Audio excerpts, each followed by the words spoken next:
নম্বর যে হক সেটা হলো সন্তান ছেলে হোক মেয়ে হোক রাজি থাকা।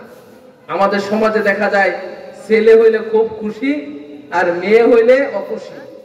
সম্মানিত উপস্থিতি, এটা কিন্তু পিতামাতার প্রতি সন্তানের হক আদায় হলো না। সন্তানাদি দেওয়ার মালিক আপনি নন, সন্তানাদি দেওয়ার মালিক কে? একমাত্র আল্লাহ রাব্বুল আলামিন। দুনিয়ার কেউ নেই যে সন্তানাদি দিতে পারে। এই জন্য ইমাম শাফি অথবা ইমাম আহমদ বিন হাম্বল তিনি বলছেন যে আল্লাহ যে আছে তার একটা প্রমাণ হলো যে স্বামী স্ত্রী চায়, তাদের পরিবারের সবাই চায় যে আমাদের একটা ছেলে সন্তান হোক, কিন্তু মেয়ে সন্তান হয়ে যায়। তার মানে তাদের যে চাহিদা, তাদের যে চাওয়া, এটা তাদের উপর নির্ভর করে না। কার উপর নির্ভর করে? আল্লাহ রাব্বুল আলামিন সূরা শুরার মধ্যে বলছেন 49-50 নম্বর আয়াতে, ইয়াহাবু লিমান ইয়াশাউ ইনাসান ওয়া ইয়াহাবু লিমান ইয়াশাউ যুকুরান আও ইউজাউযুহুম যুকরানা ওয়া ইনাসা ওয়া ইয়াজআলু মান ইয়াশাউ আকিমা। আল্লাহ রাব্বুল আলামিন বলছেন আমি যাকে চাই তাকে শুধু কন্যা সন্তান দান করি। দেখবেন 4 মেয়ে 5 মেয়ে 6 মেয়ে হয়েছে, কোনো ছেলে নাই।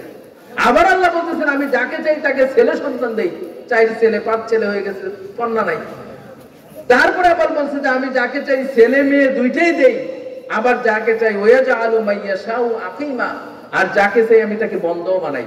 তাহলে সন্তান ছেলে দেওয়া, সন্তান মেয়ে দেওয়া, সন্তান না দেওয়া, এটার মালিক কে? এই জন্য সন্তান যা হোক না কেন এর প্রতি আপনি সন্তুষ্ট থাকা। আপনি যদি অসন্তুষ্ট হয়ে যান তখন দেখা যায় যে সন্তানের প্রতি আপনি খুশি, অথচ এই সন্তানের মালিক আপনি না। এই সন্তানের ব্যাপারে রাসূল সাল্লাল্লাহু আলাইহি সাল্লাম বলছেন যে মেয়ে সন্তান কেউ যদি 3 জন মেয়ে অথবা 3 জন বোনকে যদি কেউ লালন পালন করে, বিয়ে শাদী দেয়, আদব শিক্ষা দেয়, তাহলে আমি আর সে জান্নাতে একসাথে থাকবো।